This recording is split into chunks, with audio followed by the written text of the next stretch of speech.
au chapitre 20, le verset 6. Beaucoup de gens proclament leur bonté, mais un homme fidèle, une femme fidèle, qui le trouvera ou qui la trouvera. Il est facile de dire que je suis bon. Il est facile de donner à soi-même un témoignage. Il est facile de dire soi-même que je suis bon. Il est facile de penser soi-même qu'on fait bon. Il est facile d'imaginer soi-même que j'agis bien. Et la parole de Dieu dit, beaucoup de gens proclament leur bonté. Mais un homme fidèle, une femme fidèle, qui le trouvera, qui la trouvera. C'est une question d'imaginer soi-même qu'on fait bien. Toi-même, tu peux penser que tu agis bien. En tant qu'enfant de Dieu, c'est toi qui fais bien. Quand on revient à la lumière de la parole, un homme fidèle, une femme fidèle, qui le trouvera. Dieu veut nous voir fidèles parce que nous avons des fonctionnalités, des responsabilités, des rôles. Nous sommes nés pour des objectifs. Encore mieux, nés de nouveau pour des objectifs. Et dans cela, Dieu veut te voir fidèle. La fidélité, c'est la clé de toute promotion. Bien aimé, la fidélité,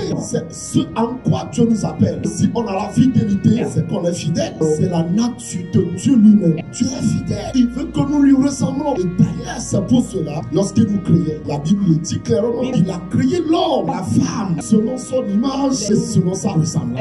N'oublie jamais, Dieu est fidèle. Il veut que nous ayons sa nature, que nous soyons des fidèles. Quand tu as décidé d'être fidèle à l'heure, d'être fidèle à le rôle qui t'est confié, dans ta responsabilité, en tant qu'enfant de Dieu, tu vas voir que le cours des choses va changer. Nous devons dépasser le statut de membre de l'église pour être fidèle de l'église. Tu peux être membre d'une organisation, d'une association, mais quand il s'agit de la fonctionnalité dans l'église, quand on parle du corps de Christ, Dieu veut que nous dépassons le statut de membre pour être des fidèles. À l'heure où nous sommes ici présents, si je dis qui sont les fidèles de cette église, levez-vous. Est-ce que la main sur la conscience, est-ce que tu pourras te lever? Si tu es clair dans ta conscience, est-ce que tu le peux? Peut-être si tu dis les membres, levez-vous, tout le monde peut se lever. Parce que tu es ici aussi. Et une fois que tu es là, on peut te considérer comme un membre. Mais quand on veut appeler les fidèles, ceux qui sont fidèles dans l'obéissance des principes de la parole de Dieu, fidèles à l'heure, être à l'heure à son poste en tant qu'enfant de Dieu, c'est dans ce moment-là que la main sur la conscience, tu pourras te lever sans honte comme fidèle de l'église. Pourquoi fidèle? Parce qu'on te voit fidèle. Fidèle à l'heure, fidèle à ta place, dans le don de tes dîmes, dans les offrandes, fidèle dans toutes choses. Daniel chapitre 6 et le verset 4. Alors les chefs et les satrapes cherchaient une occasion d'accuser Daniel en ce qui concernait les affaires du royaume. Mais ils ne purent trouver aucune occasion, ni aucune chose à reprendre.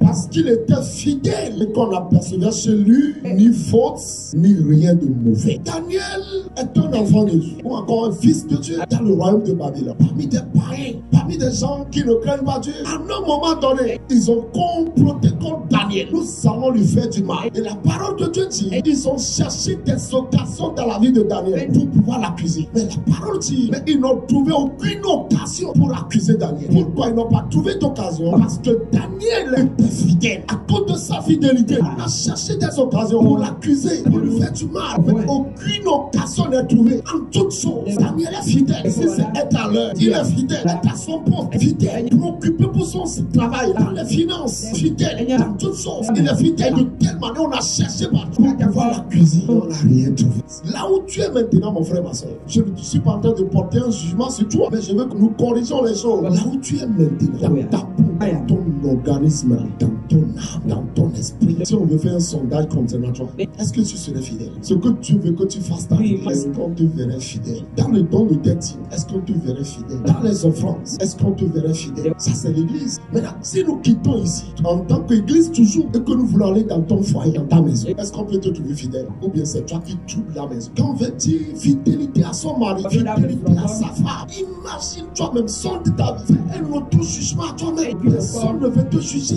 À la lumière de la parole, fais un auto-jugement à toi-même. On va dans ton lieu de travail, là où tu fais le commerce, là où tu travailles, est-ce qu'on te verrait fidèle? Et personne ne veut confier de grandes choses à quelqu'un qui n'est pas fidèle. Lorsqu'on confie des tâches importantes à des gens qui ne sont jamais fidèles, ça ne peut pas marcher. Quelqu'un qui est supposé être à son poste à 8 heures, il vient à 10 heures, et bientôt il sort encore, alors qu'il est de dessus assigné. Comment ça peut fonctionner? Comment ça peut avancer comme ça? C'est pourquoi il y a des difficultés. Mais en tant qu'église, en tant que pilier de la vérité, c'est nous qui devons corriger les choses de telle manière que lorsqu'on veut des gens à des postes clés clé que cela soit des enfants de Dieu. Pourquoi des enfants de Dieu? Parce que eux là, ils sont fidèles. Il faut que tu sois fidèle. Ce sont les fidèles que tu es. Fidèle dans ce que tu t'as confié. Fidèle à ton appel. Fidèle à ta responsabilité. Fidèle à toutes choses. De telle manière que ton mari, même si ton mari fouille là, il dit donne-moi ton téléphone. Il s'en va prendre du temps. Il fouille. Il n'y a rien de mauvais. Là où tu es, si ton mari veut fouiller ton mari prend ton téléphone pour fouiller là. Qu'est-ce qu'on va trouver? Si ta femme prend ton téléphone pour fouiller ça. Imagine toi-même, c'est pourquoi tu le caches. Parce que toi-même tu te connais. Est-ce que ton mari t'appellera fidèle? Est-ce que ta femme t'appellera fidèle? C'est ça le problème. Matthieu chapitre 25 et le verset 21. Il est écrit. Son maître lui dit, c'est bien. Bon et fidèle serviteur, tu as été fidèle en peu de choses, je te confierai beaucoup. Entre dans la joie de ton maître. Il s'agit des gens à qui le maître a donné des talents et puis il est parti. À son retour, il a voulu faire un contrôle pour voir l'état de leur fidélité. S'ils sont fidèles dans ce à quoi il leur a donné des fonctionnalités, des rôles, des responsabilités. Et il a commencé à faire le contrôle. À quelqu'un, il a dit, c'est bien. Il a noté, il dit, c'est bien. Et qu'est-ce qu'il va lui dire? Il dit, bon et fidèle serviteur, tu as été fidèle en peu de choses, je te confierai beaucoup. Entre dans la joie de ton maître. N'oubliez pas, Jésus nous le fera aussi. Ce qu'il a dit ici, ce serait fait à chacun de nous. Ce sera notre récompense. C'est en cela nous serons récompensés. Pourquoi? Il nous a fait des dons, des talents. Il nous a appelés pour des responsabilités. C'est en cela il va nous noter les dons que je t'ai confiés. Comment tu as utilisé ça? L'argent que je t'ai confié là, comment tu l'as utilisé? La vie que je t'ai donnée là, comment tu l'as utilisé? Nous aurons des comptes à rendre. Ne fonctionnez pas comme si vous n'aurez pas de compte à rendre. C'est une erreur. Parce que tu n'es pas ton propre créateur. Peut-être tu penses que tu n'as pas de compte à rendre aux humains. Mais à Dieu, à ton créateur, celui qui t'a donné la vie, celui qui t'a fait des dons, celui qui t'a placé à ce poste, celui qui t'a sauvé, tu as un compte à lui rendre. Sois fidèle. Bien-aimé, soyons fidèles. Quand tu n'es pas fidèle en 1000 francs, ce n'est pas en 10 000, tu seras fidèle. Si tu n'es pas fidèle en 5 000, ce n'est pas en 10 000, tu seras fidèle. Tu n'es pas fidèle en 10 000, ce n'est pas en 100 000, tu seras fidèle. Tu n'es pas fidèle en 100 000, ce n'est pas dans 10 millions, tu seras fidèle. Il faut que tu sois d'abord trouvé fidèle en peu. Le peu que tu as aujourd'hui, le peu niveau que tu as aujourd'hui, le peu rôle qu'on t'a donné aujourd'hui, le peu argent que tu as aujourd'hui, le peu de richesse que tu as aujourd'hui. Il faut qu'on te voit d'abord fidèle. Va d'aspirer, n'est-ce pas, avoir des grandes choses. Que le ciel t'assiste, que le Saint-Esprit t'assiste.